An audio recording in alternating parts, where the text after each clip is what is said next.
সত্য থাকবে, সত্য বাঁচবে, হবে সত্যের জয়। সত্যের আলো কাটায় আধার, না করে কিছুকে ভয়।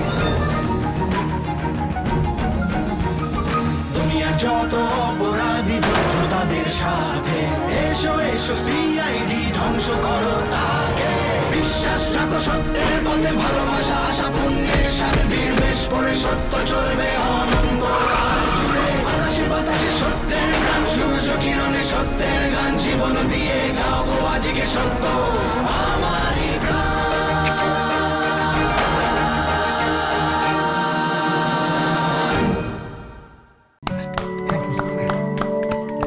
এই অভিনন্দনটা আমরাও জানাচ্ছি।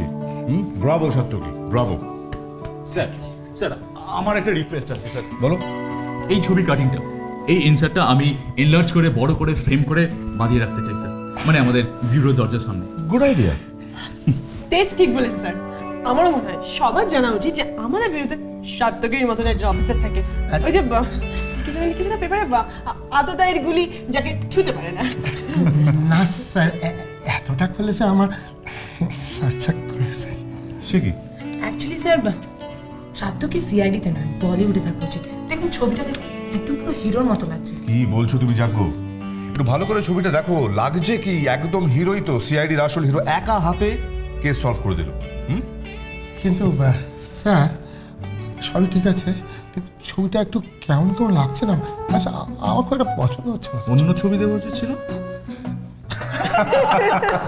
ভেতরে আসবো? আসুন, বলুন কি ব্যাপার? আমার বাপিকে ওরা মেরে ফেলবে, আপনি প্লিজ আমার বাপিকে বাঁচান। বাপিকে মেরে ফেলবে? আপনারা আগে আসুন, আসুন বসুন এখানে। আসুন প্লিজ। শিবানী, ওর নাম শিবানী, আমার নাতনি। আমার ছেলে বিজিতকে পুলিশ 3টে খুনের দায়ে অ্যারেস্ট করেছে, তাতে ও শাস্তি হয়েছে। আর দুদিন পর আমার বাপি। কি শাস্তি হয়েছে আপনার ছেলের? ফাঁসি। কিন্তু বিশ্বাস করুন, ও খুনগুলো করেনি। দেখুন, এখন এই মুহূর্তে আমাদের বিশ্বাস অবিশ্বাসের উপর কিছুই নির্ভর করে না। ওর যখন একবার রায় দিয়েছে তখন নিশ্চয়ই তাদের কাছে প্রমাণ আছে। বাপি খুন করেনি, বাপি খুন করতে পারে না। অমল আঙ্কেল আর রূপা আন্টি তো বাপির খুব ভালো বন্ধু ছিল। বাপি কেন রূপা আন্টিকে খুন করবে? দেখো শিবানী, তুমি কেঁদো না, আমরা বুঝতে পারছি যে তোমার খুব কষ্ট হচ্ছে, কিন্তু দেখো তোমার বাপি যদি কোনো দোষ নাই করে থাকে তাহলে শুধু শুধু পুলিশ আঙ্কেলরা কেন তোমার বাপিকে অ্যারেস্ট করবে বলো? বাপি সবাইকে ভালোবাসতো, বাপির কাছে এসে অনেক কান্নাকাটি করতো, বাপি তাদেরকে অনেক টাকা দিত। বাপি কিছু করেনি, আপনারা পুলিশ আঙ্কেলকে বুঝিয়ে বলুন না, বাপিকে যেন ছেড়ে দেয়।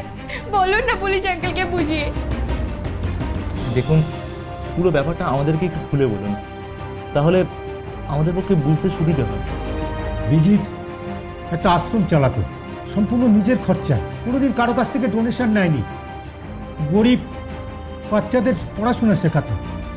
শিবানী ঠিকই বলেছে, কত লোক বিজিতের কাছ থেকে কত রকম সাহায্য পেয়েছে, অথচ ওকেই কিনা আজকে খুনের দায়ে মরতে হচ্ছে। তো এখন এই সময় আমরা কিভাবে? আমি এখানে আসতে চাইনি।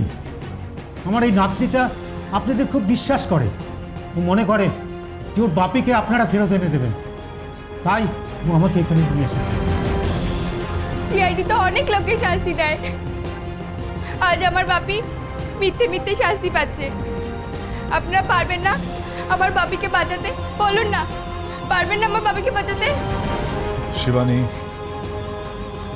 তোমার এই বাপির কেসটা আমরা দেখব,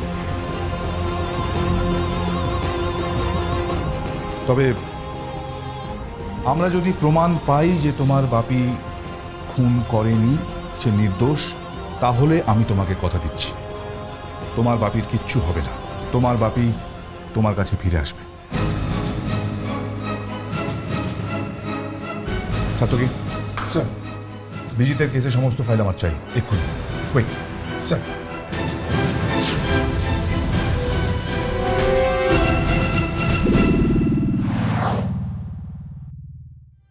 স্যার, বিজিতের এই ফাইলে সমস্ত মশলা মজুত রয়েছে, যাতে খুব সহজে বিজিতকে ফাঁসিতে ঝোলানো যায়। স্যার কিরকম কিরকম? স্যার বিজিত একটা ফিনান্সিয়াল কোম্পানি চালায়। ওর পার্টনার, ওর পুরনো বন্ধু, খুবই ঘনিষ্ঠ বন্ধু অমল। ব্যবসা ভালোই চলছে, ইনফ্যাক্ট বছরের শেষে ইনকাম খুব ভালো। অমলের স্ত্রী রূপা আর এক ছেলে এক মেয়ে। বিজিতের প্রথম পক্ষে স্ত্রী আশা মারা যাওয়ার পর বিজিত তার একমাত্র কন্যা সন্তান শিবানীকে নিয়ে খুব বিপদে পড়ে, আর ঠিক সেই কারণে দ্বিতীয়বার বিয়ে করতে বাধ্য হয়। অপেক্ষার সাথে শুরু হয় তার নতুন জীবন। ঘটনার দিন রাত্রে অমলের বাড়ি থেকে গুলির শব্দ পায় প্রতিবেশীরা। ঘটনার 5 মিনিটের মধ্যে পুলিশ সেখানে পৌঁছয়। পুলিশ গিয়ে দেখে বিজিত সেখানে বন্দুক হাতে দাঁড়িয়ে আছে, সামনে পড়ে রয়েছে মৃতা রূপা আর ওর এক ছেলে এক মেয়ে। পুলিশ বিজিতকে গ্রেপ্তার করে। পারিপার্শ্বিক সমস্ত পরিস্থিতি বিজিতের বিরুদ্ধে যায়। স্যার, এছাড়া ফরেন্সিক তদন্তে এটা প্রমাণ হয়েছে যে বিজিতের হাতে যে বন্দুক পাওয়া গেছে তার গুলি পাওয়া গেছে মৃতা রূপা আর তার সন্তানদের দেহ থেকে। তার মানে এটাই প্রমাণ হয় যে বিজিত গুলিটা চালিয়েছে। আর স্যার, পরিস্থিতি আরও ঘোরালো হয়েছে বিজিতের বিরুদ্ধে। রূপা আর বিজিত দুজনের মোবাইল রেকর্ড চেক করে জানা গেছে যে ঘটনা ঘটার 3 দিন আগে বিজিত আর রূপা বহুবার ফোনে কথা বলেছে দুজনের মধ্যে। আর ঘটনা ঘটার কিছুক্ষণ আগে রূপার মোবাইল থেকে লাস্ট SMS-টা বিজিতের মোবাইলে যায়। টাইম মানে ঘটনা ঘটার সময় কিছু উল্লেখ করা হয়েছে? হ্যাঁ স্যার, ফরেন্সিক রিপোর্ট অনুযায়ী রাত 10:30 থেকে 11টার মধ্যে দুটো খুন হয়। আচ্ছা স্যার, ওই সময় অমল কোথায় ছিল? রিপোর্ট বলছে অমল তখন বাড়িতে ছিল না, আর এ বিষয়ে প্রধান সাক্ষী ওই বাড়ির সিকিউরিটি। ওর কথা অনুযায়ী অমল যখন বাড়ি থেকে বেরিয়েছিল তখন বিজিত বাড়িতে ঢোকে। আচ্ছা রণজয়, বিজিত কোর্টে নিজের সপক্ষে কি বলেছিল? খুব কমন দু একটা কথা, যেমন ও কিছু জানে না, এই খুনগুলো ও করেনি, এমনকি অমলের বাড়িতে কিভাবে ওর বন্দুকটা গেল সে সম্পর্কে ওর কোনো ধারণা নেই। আর মোটিভ মানে খুনের কারণটা কি, সে ব্যাপারে কোর্ট কিছু জানিয়েছে? জানিস, এই বিষয়ে কোর্ট মনে করে যে বিজিত আর রূপার মধ্যে অবৈধ কোনো সম্পর্ক ছিল, আর সেটা সামনে চলে আসাতে এই খুন। না রণজয়, মোটিভটা কনভিন্সিং হচ্ছে না। আমার মনে হচ্ছে এই কেসের মধ্যে বিশেষ কোনো একটা তথ্য লুকিয়ে রয়েছে যেটা যেটা কারোর চোখে ধরা পড়েনি। আমাদের সেটাই খুঁজে বার করতে হবে। স্যার, স্পেশাল কিনা জানি না, তবে এই কেসে আরও একজনের নাম উঠে এসেছে। ইয়েস স্যার, লোকেশ বিজিত আর অমলের কোম্পানির পুরনো পার্টনার ছিল কোনো এক সময়, কিন্তু ওকে তাড়িয়ে দেওয়া হয় ঘটনা ঘটার কয়েকদিন আগে। কিন্তু পুলিশ ওর এগেনস্টে কোনো ক্লু পায়নি। তাহলে তো আমাদের লোকেশের সঙ্গে একবার কথা বলতে হয়। লোকেশ, তেজ, ইয়েস স্যার। এক্ষুনি লোকেশের সঙ্গে যোগাযোগ করো, বলো বিরতে আসতে। Yes sir. তেজ, স্যার আমাদের হাতে সময় খুব কম, আর মাত্র কয়েক ঘন্টা। যা করার এর মধ্যেই করতে হবে। ঠিক বলেছ রণজয়, যা করার এর মধ্যেই। জাগো, এই কেসের সমস্ত এভিডেন্স, ক্রাইম সিনের সমস্ত ছবি জোগাড় করো যেগুলো কোর্টে প্রডিউস করা হয়েছিল। Right sir. স্যার, লোকেশকে ফোনে পেলাম না। ইনফ্যাক্ট অফিসে ফোন করেছিলাম, সেখানেও আসেনি এখনও। একটা অফিসে মেসেজ পাঠিয়ে দিয়েছি যাতে ও অফিসে এলেই আমাদের সঙ্গে যোগাযোগ করে। Good work done, good work. Satyaki, sir, এই কেসের সঙ্গে জড়িয়ে থাকা প্রত্যেকটা মানুষ, অমল, বিজিতের স্ত্রী, অপেক্ষা, সবাইকে বিরত ডেকে পাঠাও। কেউ তো আছে, কেউ তো নিশ্চয়ই আছে রণজয়, যে নিজের স্বার্থ সিদ্ধি করার জন্য একটা নিরীহ মানুষকে মৃত্যুর মুখে ঠেলে দিচ্ছে। স্যার, এখন সময়টা আমাদের কাছে খুব ইম্পর্টেন্ট। আমার মনে হয় যে কারোর জন্য অপেক্ষা না করে আমরা যদি সরাসরি তাদের সাথে মিট করি। ঠিক আছে, তাই হবে। তাহলে সবার প্রথমে এই কেসের সবচেয়ে আড়ালে যে আছে সেই লোকেশকে বিরত নিয়ে এসো। আমার বিশ্বাস একবার এখানে এলে মুখ তো খুলবেই, আর মুখ খুললে অনেকটা জানতেও পারবে। নিয়ে এসো। আচ্ছা,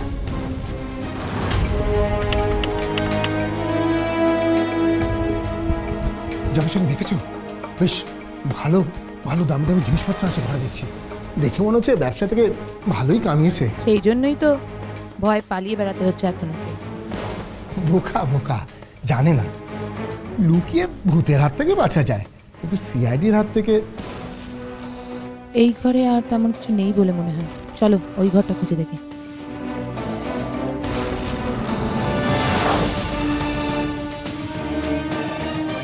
কিছুক্ষণ আগে কেউ এই ঘরে এসেছিল। হ্যাঁ, দাগটা টাটকাই মনে হচ্ছে। স্পোর্টস শু, অন্তত জুতোর ছাপ তো তাই বলছে। তাহলে কি লোকেশ এই বাড়ির কোথাও লুকিয়ে আছে?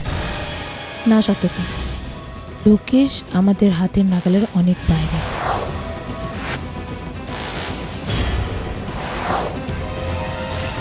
আরে এ তো কমলার বিজেপির সঙ্গে মনে হচ্ছে। কিন্তু এই ছবিগুলো লোকেশের আলমারিতে কি করছে? তাই তো। দাঁড়া, আর কিছু দেখ। পেন ড্রাইভ খামের মধ্যে।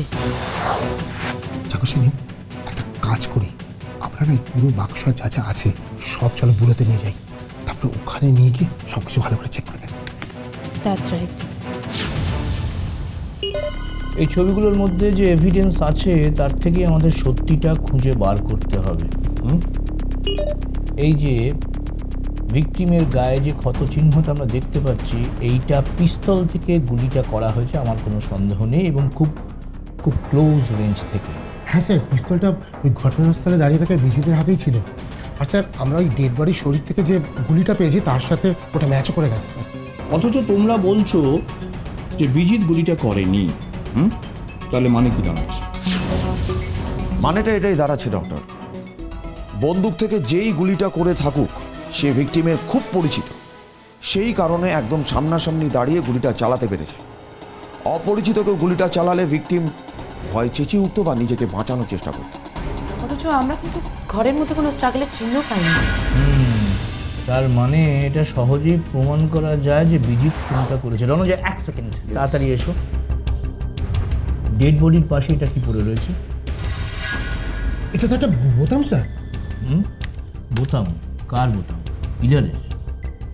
হ্যাঁ স্যার, হতে পারে স্যার, কিন্তু স্যার এই বোতামটা একমাত্র এভিডেন্স যেটা আমরা কোনোভাবেই ট্রেস করতে পারিনি। কেন, পুলিশ রিপোর্ট কি বলছে? পুলিশ রিপোর্ট তো আমাদের টোটাল এভিডেন্সকে ইগনোর করছে।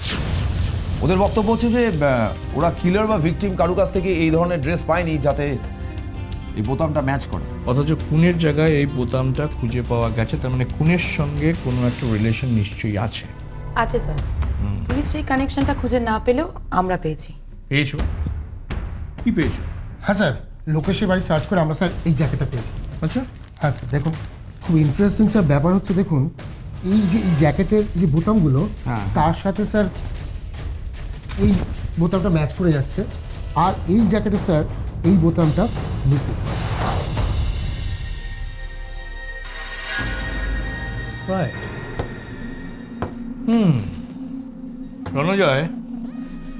রণজয়, প্রত্যেকটা কেসে আমি তোমাদের থেকে সময় চাই। এবার সময় চাইবো না, অন্য একটা জিনিস চাইবো, দেবে? জাস্ট টেল মি ডক্টর, কি চাই আপনার? যেখানে মানে যে ঘরে মার্ডারটা হয়েছে সেই ঘরের দেওয়ালের পেইন্ট, মানে কিছু স্যাম্পল আমার দরকার, পরীক্ষা করার জন্য দরকার। এনে দেবো। আর কিছু? Please sir.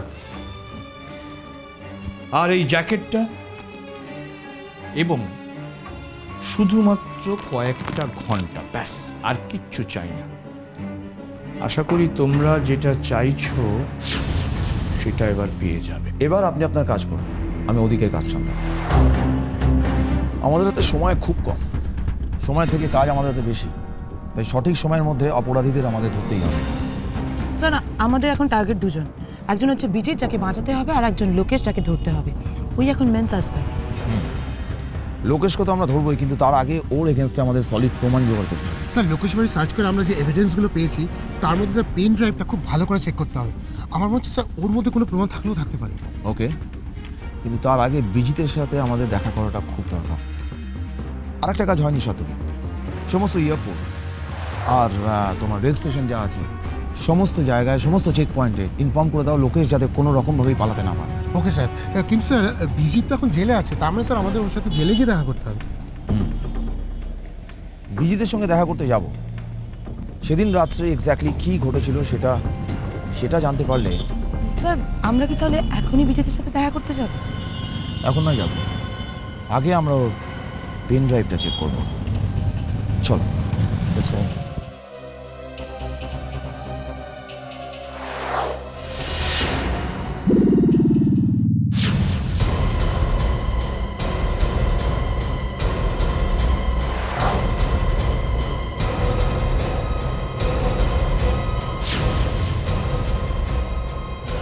স্যার এদিকে একবার আসবেন।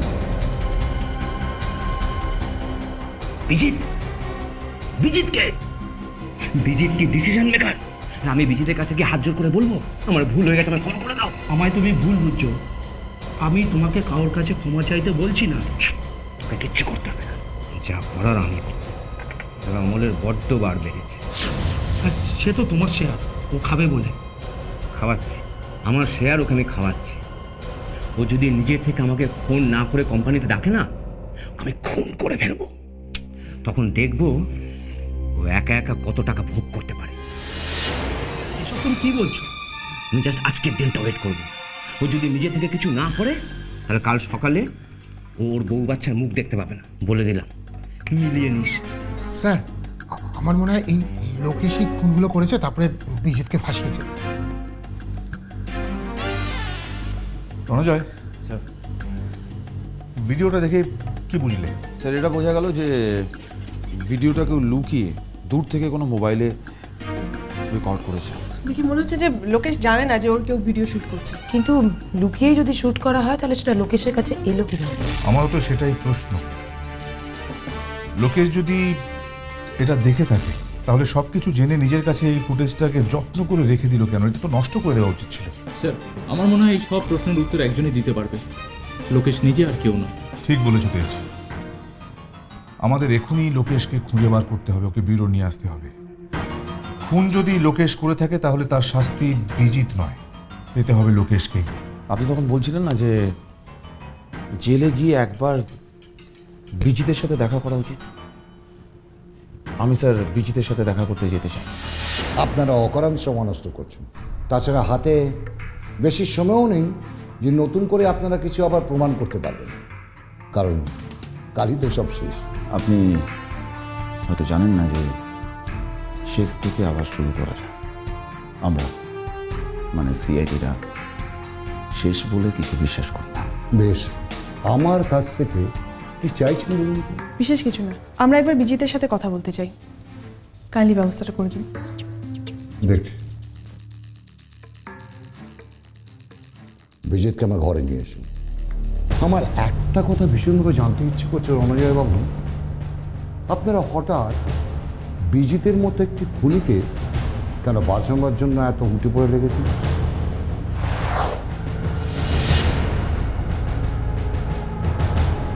জেলা সাহেব, আপনাদের সাথে আমাদের তফাৎটা কি জানেন?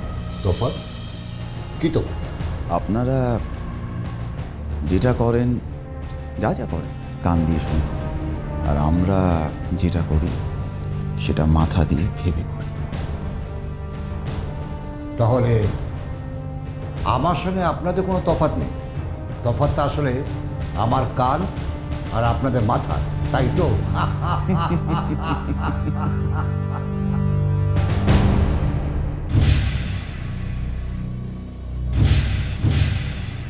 এসো বিজু।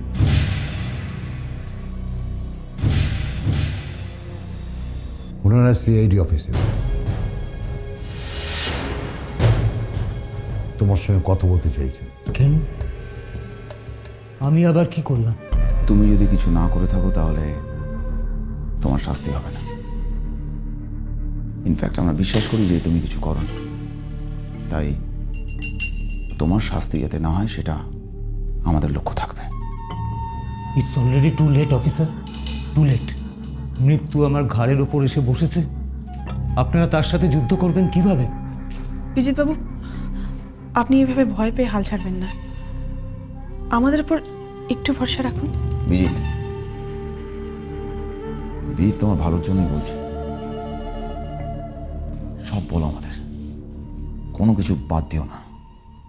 সেদিন রাত্রে এক্স্যাক্টলি কি কি ঘটনা ঘটেছিল সব কিছু বলো প্লিজ।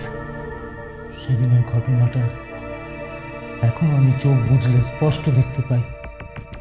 তাই আজ প্রতিটি রাত্রে আজও আমার ঘুম হয় না। আমি সেদিন রাতের অঙ্কটা না আজও মেলাতে পারিনি। আমি অফিসে বসে কাজ করছিলাম, অফিসে অন্য কেউ ছিল না। আমি ফাইলের পর ফাইল শেষ করছি। কত রাত হয়ে গেছিল নিজেরও খেয়াল ছিল না। আমার দেরি দেখেই অপেক্ষা ফোন করছিল, আমি ওই ফোনটা তুলতেও পারিনি। হঠাৎ একটা SMS, রূপা, আমার বন্ধু, আমার বিজনেস পার্টনার অমলের বউ। আর দুদিন বাদেই ছিল অমলের জন্মদিন। আমি আর রূপা একটা সারপ্রাইজ পার্টি দিয়ে অমলকে চমকে দিতে চেয়েছিলাম। আমি মেসেজটা পাওয়ার পর তাড়াতাড়ি করে অফিস থেকে বেরিয়ে গেলাম।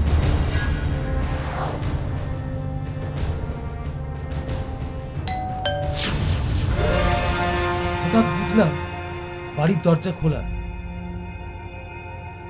আমি রূপাকে বেশ কয়েকবার ডাকলাম, রূপা,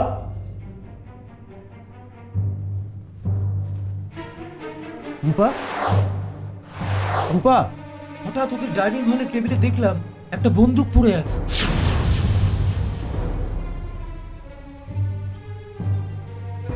এটা তো আমার গান,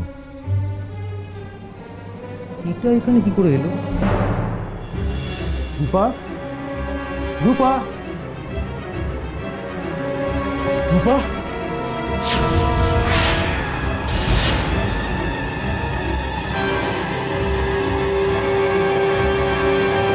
আমাকে পুলিশ ধরলো খুনি ভেবে, কিন্তু ওরা কেউ বিশ্বাসই করলো না। আমি ওখানে পৌঁছানোর আগেই কেউ রূপা আর ওর বাচ্চা দুটোকে খুন করে দিয়েছে। কিন্তু আমি একটা জিনিস বুঝতে পারছি না, তোমার বন্দুকটা ওখানে গেল কি করে? আর কোর্টে কিন্তু ওই বন্দুকটাই তোমার বিরুদ্ধে সবথেকে বড় প্রমাণ ছিল। আমি জানি না, আমি সত্যি জানি না। আমি নিজের ক্ষতি নিয়ে ভাবি না অফিসার, কিন্তু আমার একটা মেয়ে আছে। আমার স্ত্রীও হয়তো মনে খুব কষ্ট পাবেন, কিন্তু সবার আগে ওই মেয়েটাকে নিয়ে আমার চিন্তা। আমি জানি না ওর কি হবে। আমি যে ওর জন্য শান্তিতে মরতেও পারবো না। তুমি মরবে না বিজিত। তোমার মেয়েকে আমরা কথা দিয়েছি, তার কাছে তার বাবাকে আমরা নিশ্চয়ই ফিরিয়ে দেব। আর তোমাকে নির্দোষ প্রমাণ করতে হলে আমাদের আসল খুনিকে ধরতে হবে। Yes. যে নিজে খুন করে তোমাকে ফাঁসিয়ে দিয়েছে। আচ্ছা, আমাদের এখানে কেন ডাকা হয়েছে জানতে পারি? অবশ্যই জানতে পারেন।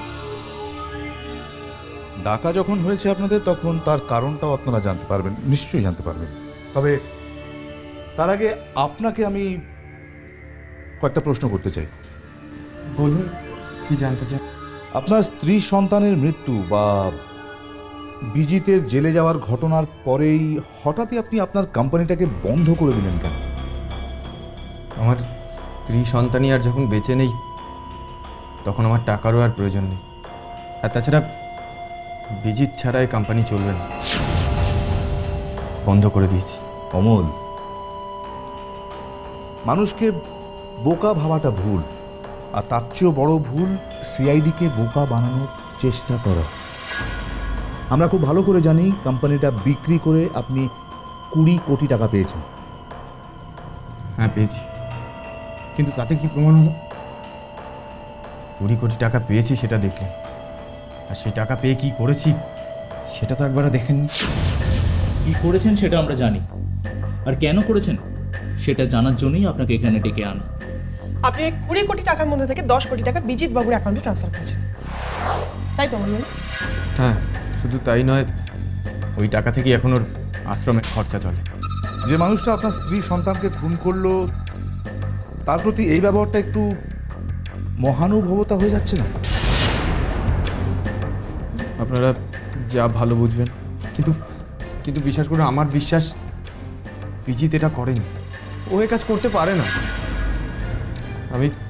আমি কোর্টে ওই একই কথা বলেছি। ইনফ্যাক্ট এই ঘটনার পর থেকে আমিও আশ্রমেই থাকি।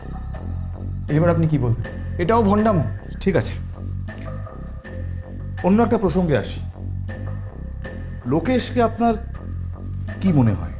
লোকেশ, ওই নামটা আমি এ জীবনে আর কখনো শুনতে চাই না।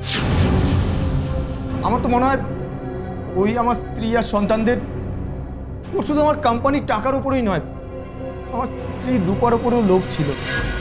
মাঝে মাঝে ওকে ফোন করে বলতো দেখা করতে চাই। কিন্তু অমলবাবু, লোকেশের এগেনস্টে পুলিশের কাছে কিন্তু তেমন কোনো প্রমাণ নেই। দেখুন, আমাকে কি একটু তাড়াতাড়ি ছাড়া যাবে? আমার অন্য একটা কাজ আছে। তাই বোধহয় আপনার এত সাজের বাহার, তাই না ম্যাম? আচ্ছা, আমার সাজ পোশাক নিয়েও কি এখন প্রশ্ন উঠবে?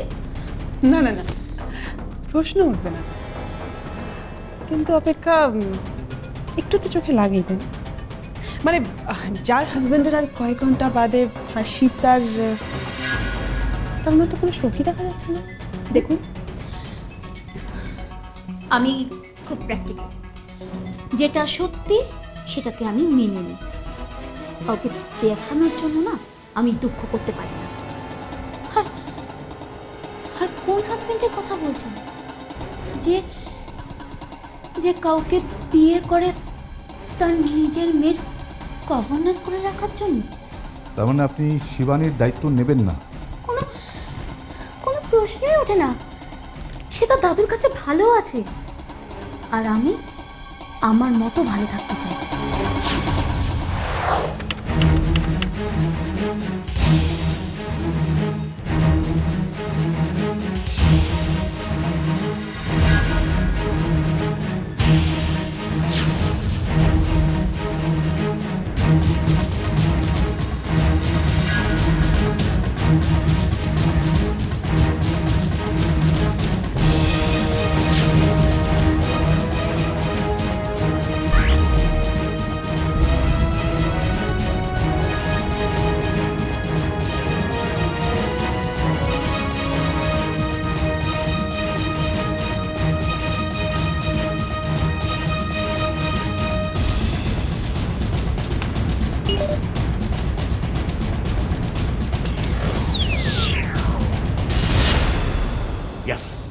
কিন্তু কি করে এতটা জোর দিয়ে আপনি বলতে পারলেন? রানুজা, এটাই আমার সাকসেস। আমি যা বলি শুধু অনুমানের উপর ভিত্তি করে বলি না, আমি পরীক্ষার রেজাল্ট দেখার পর বলি। এবং সেই কারণেই বলছি, এই জ্যাকেটটা যে পরেছিল, ইয়েস, সেই দুটো খুন করেছে। দেখো, এই জ্যাকেটের গায়ে যে রংটা লেগে আছে এবং ওই দেওয়ালের যে রং, এই দুটো রং পরীক্ষা করে আমি দেখেছি এবং দুটোই ম্যাচ করে গেছে। কিন্তু তাতে তো এটা প্রমাণ হয় না যে জ্যাকেটটা যার, খুনটা সেই করেছে। না, জ্যাকেটের গায়ে যে রংটা লেগে আছে এবং যে পড়েছে ফলে সে খুন করেছে, আমি সেটা বলতে চাইছি না, সেটা নিশ্চয়ই প্রমাণ হয় না। কিন্তু জ্যাকেটের গায়ে যে রংটা লেগে আছে এবং বন্দুকের গায়ে যে রংটা লেগে আছে, সেটা যদি একই সঙ্গে ম্যাচ করে যায় তাহলে এটাই প্রমাণিত হয় যে ওই বন্দুক আর জ্যাকেট ওই ঘরে একই সাথে ছিল। কিন্তু জ্যাকেটটা তো আমরা লোকেশের বাড়ি থেকে পেয়েছি। ওফ তেজ, আমার কথা এখনো শেষ হয়নি। এই জ্যাকেটের গায়ে স্কিন ডাস্ট পাওয়া গেছে। এই জ্যাকেটটি যিনি পরেছিলেন তার গায়ের স্কিন ডাস্ট অবশ্যই। এখন ওই স্কিন ডাস্টটা আমাদের ডিএনএ পরীক্ষা করে দেখতে হবে যে কার স্কিন ডাস্টের সঙ্গে এটা ম্যাচ করছে, তাহলেই আমরা বলতে পারবো যে যা স্কিন ডাস্ট, সেই রূপা আর ওর বাচ্চাকে খুন করেছে। কিলার খুব তাড়াতাড়ি আমাদের সামনে চলে আসবে। Thank you sir. আমাদের কিন্তু এক্ষুনি লোকেশকে ট্রেস করতে হবে। লোকেশের স্কিন ডাস্ট ম্যাচ করছে কিনা সেটা কিন্তু আমাদের এক্ষুনি জানা দরকার। Sir, I think that is right. After all আমরা ওই জ্যাকেটটা লোকেশের বাড়ি থেকে পেয়েছি। অ্যাজ সুন অ্যাজ পসিবল লোকেশকে আমাদের ধরতে হবে। যাও, ওর অফিসে গিয়ে খোঁজ নাও যে ও এখন কোথায় আছে। লোকেশকে আমার চাই।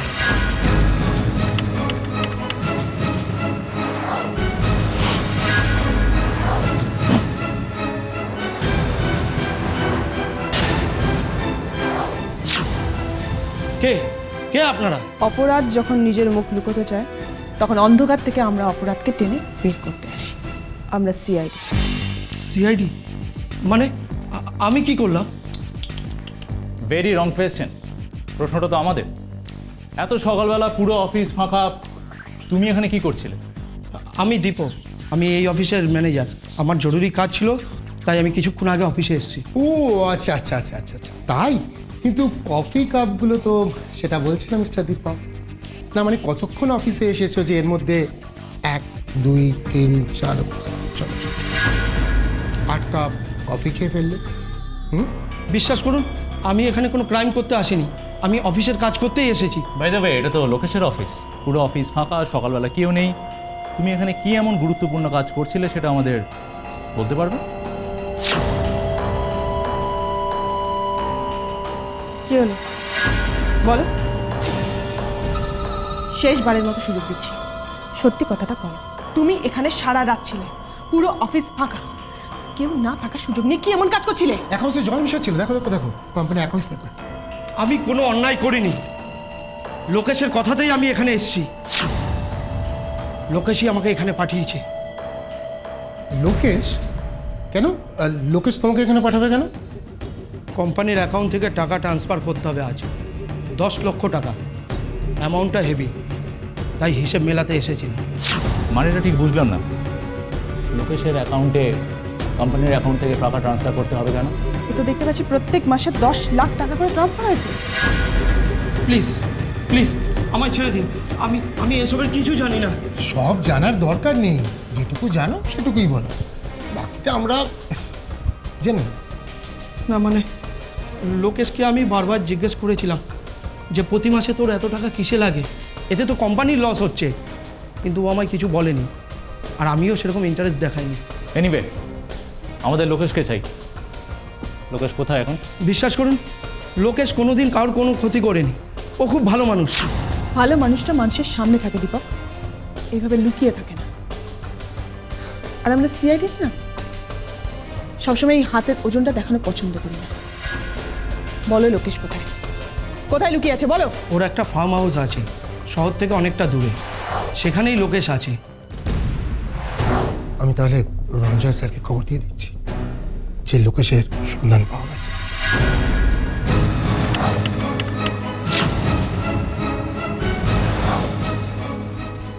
খুব সাবধান, আজ লোকেশ যেন আমাদের হাত থেকে পালাতে না পারে।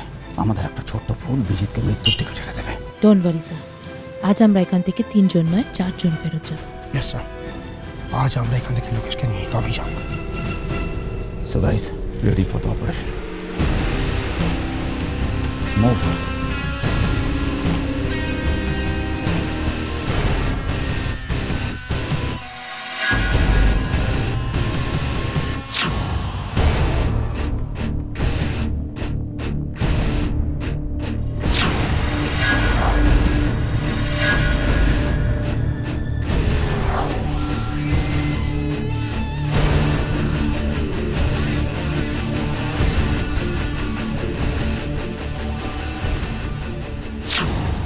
বাদুর বলে ওরে ও ভাই সজারু, আজকে রাতে দেখবি একটা মজা।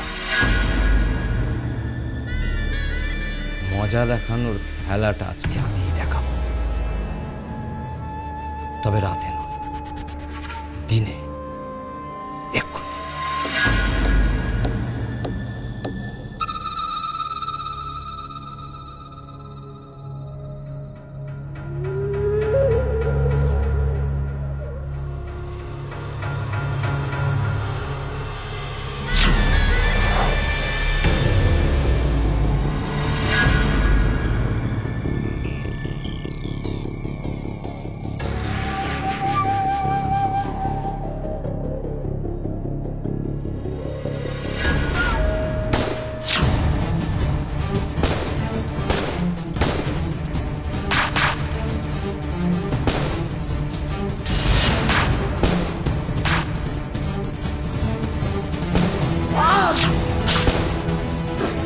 ছাত্রদের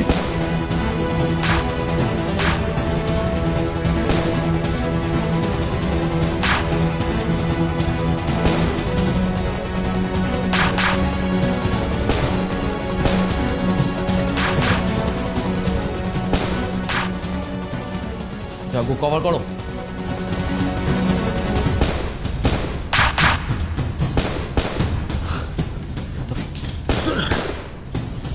ঠিক আছে স্যার। 3 জন কেন? 30 জন গুন্ডা এলো, আজ আমার কিচ্ছু করতে পারবি না। তোদের মৃত্যু আমার হাতে। স্যার স্যার গুলির মতো মুখের কথাও চলছে স্যার, কথা বন্ধ করে দিন স্যার। কিন্তু কোনো সাথে নেই,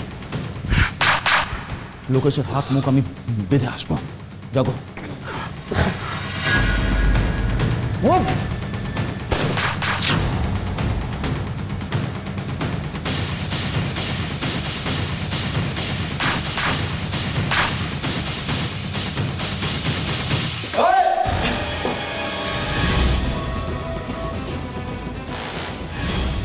মস্তান গুন্ডা,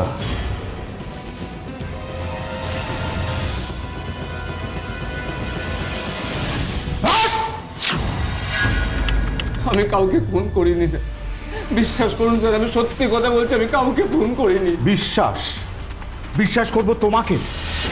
আজ অব্দি যারা যারা তোমাকে বিশ্বাস করেছে তারা প্রত্যেকে ঠকেছে, প্রত্যেকে। আর তোমাকে আমরা বিশ্বাস করব?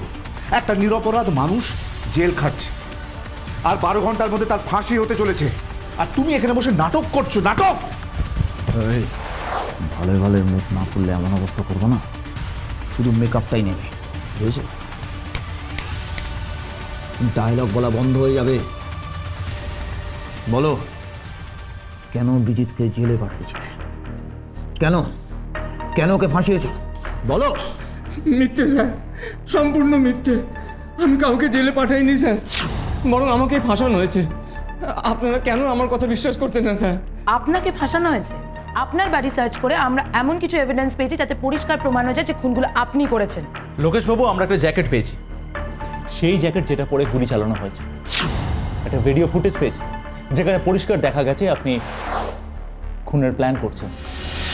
এরপরেও আপনি বলবেন খুন করেননি আপনি। Jacket footage? আপনি কি বলছেন স্যার? আমি কিছু মানে বুঝতে পারছি না। ও স্যার, বুঝতে পেরেছি, আপনার ওই কফি শপে বসে রেকর্ড করা ফুটেজটার কথা বলছেন। এই তো রণজয়, মুখ ফুটেছে, কথা বেরিয়েছে। স্যার একটা বাটখারা চাপাতেই বুঝে গেছে যে সিআইডির ওজনটা কি। স্যার আমার মনে হয় আপনাদের কোথাও ভুল হচ্ছে, আমাকে ব্ল্যাকমেল করার জন্য রেকর্ডটা করেছে। সত্যি বলছি স্যার, আমি নিজেও জানি না কে ওটা রেকর্ড করেছে। হ্যাঁ স্যার, সেদিন রাগের মাথায় আমি যা বলেছিলাম তার খেসারত স্যার আমাকে আজও দিতে হচ্ছে। কিছু করনি তো আমাদের থেকে পালিয়ে বেড়াচ্ছিলে কেন? কেন আমাদের দেখে গুলি চালালে? আমাদের একজন অফিসার আহত হলো, বলো কেন? স্যার, যে আমাকে ব্ল্যাকমেল করছিল আমি ভেবেছিলাম আমাকে খুন করার জন্য গুন্ডা পাঠিয়েছে। কে তোমাকে ব্ল্যাকমেল করছে আর কেনই বা করছে? স্যার, অমল যেদিন আমাকে কোম্পানি থেকে তাড়িয়ে দিল, সামান্য কটা টাকা কোম্পানির অ্যাকাউন্ট থেকে নিয়েছিলাম বলে, বিশ্বাস করুন স্যার, মাথায় রক্ত চলে গেছিল। ঠিক করেছিলাম অমল আর ওর ফ্যামিলিকে খুন করে ফেলবো। আর সেদিন স্যার কফি শপে বসে রাগের মাথায় এই কথাগুলো বলেছিলাম। যেদিন বাড়িতে বসেছিলাম সেদিন স্যার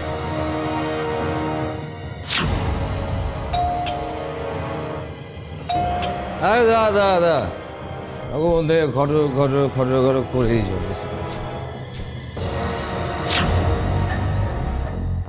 এই আবার কি খাম?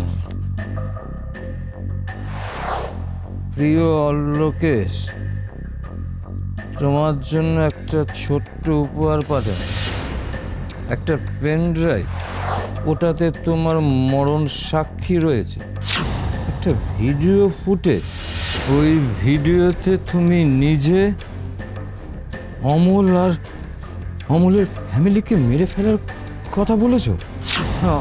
অবশ্য তুমি যদি প্রত্যেক মাসে 10 লাখ টাকা করে আমাকে পাঠিয়ে দাও তাহলে পুলিশ তোমার এই সুন্দর ভিডিওটা দেখতে পাবে না। প্রত্যেক মাসে আমাকে 10 লাখ টাকা করে পাঠাতে হতো, আমার একটা ভুলের মাসুল আমাকে আজও দিতে হচ্ছে স্যার। স্যার স্যার আপনার কি মনে হয় লোকেশ সব সত্যি বলছে? আর তাছাড়া স্যার, লোকেশ যদি খুনটা না করে থাকে তাহলে ওর আলমারিতে জ্যাকেটটা এলো কিভাবে? জ্যাকেট? আমার ঘরে তো কোনো জ্যাকেট ছিল না স্যার। স্যার আমি ওই পেন ড্রাইভটা নষ্ট করে ফেলেছিলাম, আমি সত্যি বলছি স্যার। স্যার আপনারা কি ওই ভিডিও ফুটেজটা আমার ঘর থেকে কী করে পেলেন আমি জানি না স্যার। তার মানে আপনি কি বলতে চাইছেন যে আপনি আপনার আলমারিতে কোনো পেন ড্রাইভ রাখেননি? না ম্যাডাম, ওই পেন ড্রাইভটা এসেছিল একটা খামে করে, ওটা দেখা মাত্র সঙ্গে সঙ্গে নষ্ট করে ফেলি। স্যার আমার মনে হচ্ছে ইচ্ছা করে কেউ আমার ঘরে পেন ড্রাইভটা রেখেছে যাতে আপনারা আমাকে সন্দেহ করেন। বিশ্বাস করুন আমি যা বলছি সব সত্যি বলছি। তোমাকে তখনই বিশ্বাস করব যখন তার প্রমাণ আমরা হাতে নাতে পাবো, তার আগে নয়। স্যার আর কিছুক্ষণের মধ্যেই প্রমাণ হয়ে যাবে যে ও সত্যি বলছে না মিথ্যে। ডক্টর অ্যারো ওই জ্যাকেটের মধ্যে স্কিন ডাস্ট পেয়েছে, আর সেই স্কিন ডাস্টের সাথে লোকেশের ডিএনএ ম্যাচ করে গেলেই বোঝা যাবে কোনটা কে করেছে। গুড, অনুজয়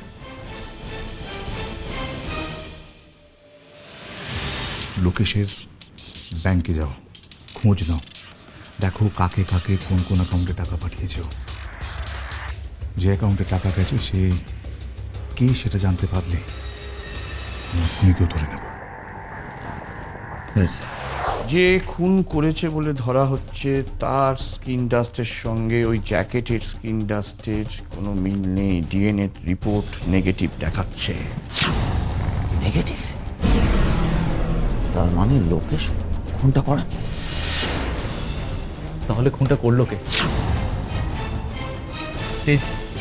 এই একই প্রশ্নের উত্তর আমি খোঁজার চেষ্টা করছি, কিন্তু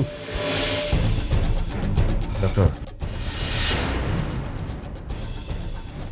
সমস্ত তথ্য প্রমাণ লোকেশের এগেনস্টে, এমনকি লোকেশের খুন করার মোটিভও আছে। কিন্তু আমার মন বলছে খুনটা লোকেশ করেনি,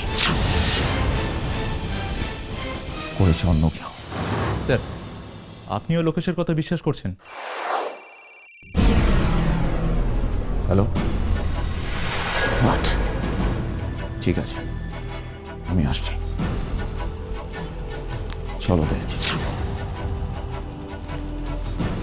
খুনির খোঁজ পেয়ে গেছে। দেখুন ফরেন ট্যুরে তো আর বারবার যাওয়া হয় না। 12 দিন যখন ওখানে থাকবো তার মধ্যে কিন্তু একটা দিন আমি নষ্ট করতে চাই না। ওকে ওকে, থ্যাংক ইউ, প্লিজ। কি আপনারা? পতির পুণ্যে সতীর পুণ্য, এই কথাটা খুব ভালো করে জানা আছে ম্যাডাম। এখন জানতে ইচ্ছে করছে যে বিজিত কি এমন পুণ্য করেছিল যার জন্য তার মৃত্যুর সময় আপনি ইজিপ্টে ট্যুর করতে যাচ্ছেন। এটা আমার সম্পূর্ণ ব্যক্তিগত ব্যাপার। সিআইডি নাক না মোমের তৈরি না, তাই যে কোনো ব্যাপারে নাক গলাতে একদম ভয় পায় না। আপনারা অ্যাকচুয়ালি কি বলতে চাইছেন বলুন তো? বিজিতের পুণ্যের জোর এত কম নয় অপেক্ষা। তাই তোমাকে না আমরা 12 দিনের জন্য ইজিপ্ট ট্যুরে পাঠাবো, হোল লাইফের জন্য ট্যুরে পাঠাবো। কি বলতে চাইছেন কি? ঠিকই বলছেন, আপনার পাপে আর ব্যাংকে দুটো অ্যাকাউন্টের খাতাই খুলে গেছে। অপেক্ষা এখন আমরা জানি রূপার মৃত্যুর দায় বিজিতকে কে ফাঁসিয়েছে। কি বলতে চাইছেন কি আপনারা? আপনারা একটু খুলে বলুন, আমি বুঝতে পারছি না কিছু। আপনি যখন নিজেই নিজের ইতিহাসের পাতাটাকে খুলতে চাইছেন তখন আমাদের কোনো প্রবলেম নেই, জাস্ট কোনো প্রবলেম নেই। বলুন তো, আপনার ব্যাংক অ্যাকাউন্টে প্রতি মাসে 10 লক্ষ টাকা কোথা থেকে আসে, কোথা থেকে? আপনাদের কোথাও ভুল হচ্ছে। আপনারা প্লিজ একবার চেক করে দেখুন। ভুল আমাদের হয় না, আমরা করি, আর সেটা আমাদের ইচ্ছে। এটা তোমার ব্যাংক অ্যাকাউন্টের স্টেটমেন্ট। কোথা থেকে আসে? কোথা থেকে আসে জানি না। আমি আমি এসব কিচ্ছু জানি না। আমরা জানি ম্যাডাম, আমরা খুব ভালো করে জানি যে টাকাটা কোথা থেকে আসে আর কিভাবে আপনার ব্যাংক অ্যাকাউন্টে ঢোকে, খুব ভালো করে জানি। এবার বলুন তো, আপনি আপনার স্বামীকে ফাঁসালেন কেন? কেন?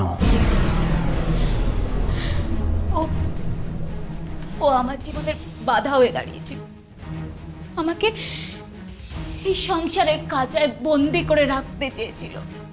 আর তুমি চেয়েছিলে এই সংসারের বন্দি খাঁচা থেকে উড়ে বেড়াতে, তাই তো?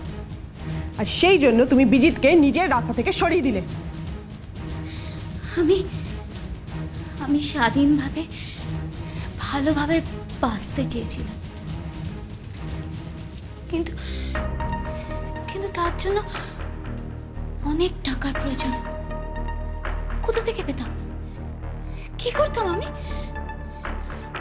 স্বাধীনভাবে ভালোভাবে বাঁচতে যাওয়াটা কি অন্যায়? আর ঠিক